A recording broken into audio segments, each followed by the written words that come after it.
Le temple. Actuellement, le temple, ce mot divise beaucoup de chrétiens. On parle de temple bâtiment, on parle d'église de maison. Mais que dit la parole? Qu'est-ce que Jésus a fait quand il était sur la terre?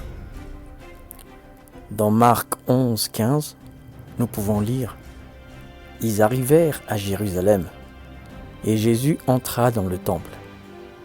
Il se mit à chasser ceux qui vendaient et qui achetaient dans le temple. Il renversa les tables des changeurs et les sièges des vendeurs de pigeons. Et il ne laissait personne transporter aucun objet à travers le temple. Et il enseignait et disait, « N'est-il pas écrit, ma maison sera appelée une maison de prière pour toutes les nations, mais vous, vous en avez fait une caverne des voleurs. » Mais qu'ont-ils fait ces hommes à ce temple que devait être une maison de prière? Ils l'ont transformé en un lieu où Mammon, le dieu de l'argent, règne. Et Jésus, il a chassé les marchands du temple pour que ce lieu retrouve sa pureté, la présence de Dieu. Dieu et Mammon ne peuvent pas cohabiter. Et c'est ce qui se passe malheureusement de nos jours. L'argent, toujours l'argent. L'église business. Beaucoup d'argent qui tourne et très peu de changement de vie spirituelle. L'idolâtrie de la personne, que ce soit un pasteur, un prophète, un apôtre, un homme ou un couple, mais quelqu'un avec un titre. Tout est centré autour d'un homme, une personne, alors que tout devrait être centré autour de Jésus, notre Sauveur. Jésus n'est pas venu abolir le temple, mais il l'a étendu à nous. Nous sommes devenus le temple de Dieu par Jésus-Christ. Dans Matthieu 5, 17, il nous dit « Ne croyez pas que je sois venu pour abolir la loi ou les prophètes. Je suis venu non pour abolir, mais pour accomplir. » Et il est allé au-delà. Il n'est pas uniquement venu purifier le temple, mais il l'a étendu à nous, nous les hommes. C'est pour ça, c'est écrit, vous êtes le temple. 1 Corinthiens 3, 16. Ne savez-vous pas que vous êtes le temple de Dieu et que l'Esprit de Dieu habite en vous? Suis-je vraiment conscient que je suis le temple? Alors, pourquoi ferais-je encore tout ce qui est marqué dans Galates 5, 19? Or, les œuvres de la chair sont manifestes. Ce sont l'impudicité, l'impureté, la dissolution, l'idolâtrie, la magie, les inimitiés, les querelles, les jalousies, les animosités, les disputes, les divisions, les sectes, l'envie, l'ivrognerie, les excès de table et les choses semblables. Tout cela, si je le fais dans le temple, car je suis le temple. Vous imaginez, celui qui ne suit pas Christ, quand il fait ces choses, il le fait en dehors du temple, parce qu'il n'est pas le temple de Dieu. Mais moi, qui me dis chrétien, si je fais ces choses, je les fais dans le temple, car je suis le temple.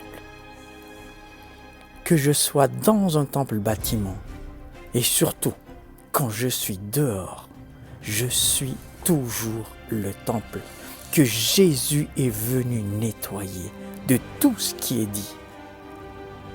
Louer et adorer Dieu, je peux le faire dans le temple, mais surtout en dehors de ce temple bâtiment, en dehors des règles que les hommes se sont mis et ajoutées à la parole de Dieu pure et simple.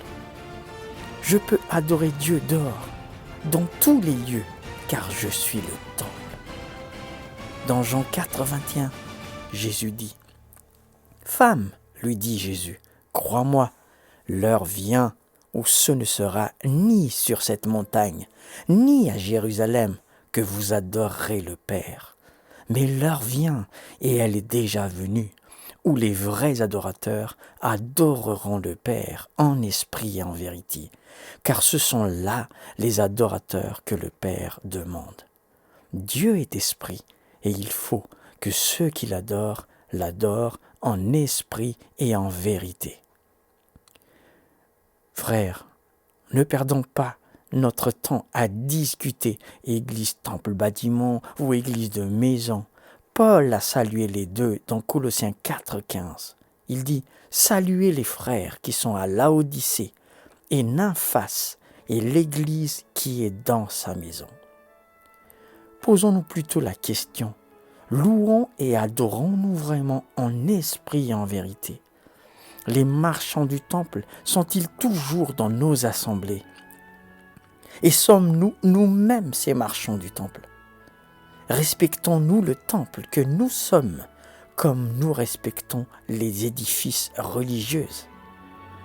Quand Jésus a dit dans Jean 2,19, Jésus leur répondit « Détruisez ce temple, et en 3 jours, je le relèverai. » Les Juifs dirent « Il a fallu 46 ans pour bâtir ce temple, et toi, en 3 jours, tu le relèveras. » Mais il parlait du temple, de son corps. Jésus, il parlait de lui-même. Mais il l'a étendu à nous aussi, ce temple.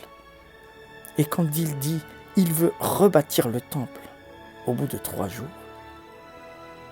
en fait, il veut rebâtir le temple que nous sommes, attachés à lui, ressuscités avec lui.